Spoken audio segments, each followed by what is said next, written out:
Another extremely important trait that I see in all of our traders is patience. And patience takes a number of different forms. They recognize, first of all, that their trade strategy works. It's their bread and butter trade. Following it is the best idea. Therefore, don't get ahead of the market. The market can do whatever the hell it wants to do, whenever the hell it wants to. That was the first lesson I learned in options trading 10 years ago, and it is still the most important lesson that I learned. And so if you think you know what the market's going to do next, you are probably going to be wrong more often than you're right.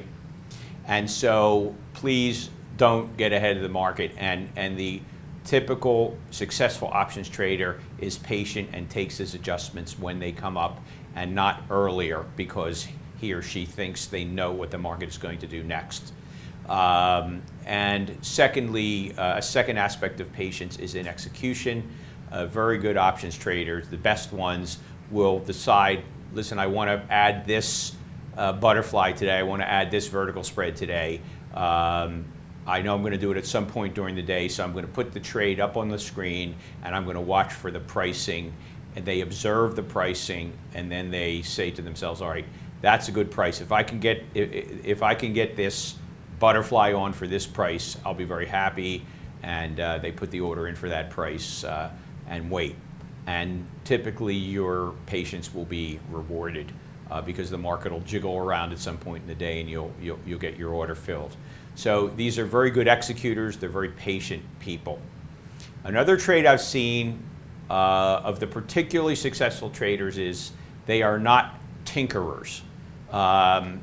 You know, tinkering is fun if you're an eccentric inventor somewhere, but with these kinds of strategies, the best thing to do is nothing because time is your friend in market neutral positive theta options trading, and therefore it is not a good idea to adjust the trade if it doesn't need to be adjusted.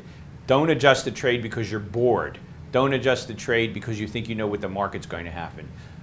Don't tinker with your trade. Don't experiment with your trade. Back testing is when you experiment.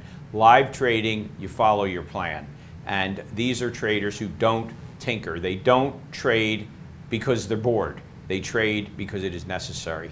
And if a whole day goes by and there's no trades on our trading desk, that's usually a good day on our trading desk. That means the market probably sat still and the time decay of our short options began to dissipate. So these are not tinkerers. These are patient, disciplined people. Another trait that is very, very common among successful options traders is a constant improvement mindset where the trader is always looking for ways to improve their trade. They got on the desk by going through such a process, i.e. they were continually improving and tweaking their strategy to make it more and more successful. That process doesn't stop when you get on the trading desk. These are innovators. These are people who continue to look for ways to improve the trade. They know how to think out of the box. They know how to come up with ideas to improve strategies and to improve the results and consistency of strategies. So I would say continuous improvement mindset would be another almost unanimous trait among successful traders. And finally, and I'm intentionally making this last, what I would call reasonable technical analysis skills. What I mean by reasonable is they can basically spot what everyone else who knows how to watch the market is spotting. Well, we've hit a support level. We've hit a resistance level. We're in between levels. You know, the market looks like it's heading for all-time highs, or the market looks like it will settle in its support. Nothing brilliant, nothing ingenious, just a general sense of where the market is. A typical example is many of our traders trade the bearish butterfly as a sort of a downside protection for their portfolio of trades. And the bearish butterfly bought after a long sell-off is not nearly as successful as when it is entered into you know, after a sustained market rally. And so I don't even know if you would call that technical analysis. It's just an observation of the length of moves in the market. So probably calling it technical analysis is going too far with the trait I'm trying to describe. I would say it's more an awareness of market movement and a recognition of roughly where we are in a particular buying or selling cycle. Why do I say this is the last and the least important trait? I say that because these are strategies developed around the notion that the market is going to be fairly random in its movement.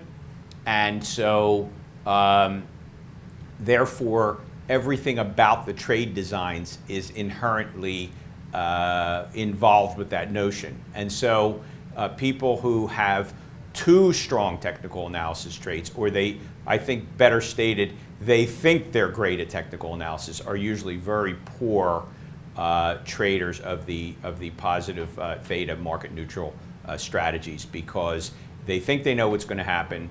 They then drop their normal options trading disciplines and end up making a lot of mistakes and taking risks they shouldn't take because they're so convinced they know what's going to happen next in the market. So it's a helpful trait. It helps you to position your trades. It helps you to make decisions about entry timing. But it is not you can have very little in the way of technical analysis skills and be a really, really good options trader. So I hope this creates a checklist for yourself. Why don't you compare your own trading to what I've just discussed, see if you have these traits, and if you do not, then come up with a plan to develop these traits, because I can tell you from just flat out observation, the people on our trading desk trade along these lines with these traits, with these characteristics, and that's what makes them consistently successful traders. So thanks very much. I hope this was helpful, and we'll see you next week.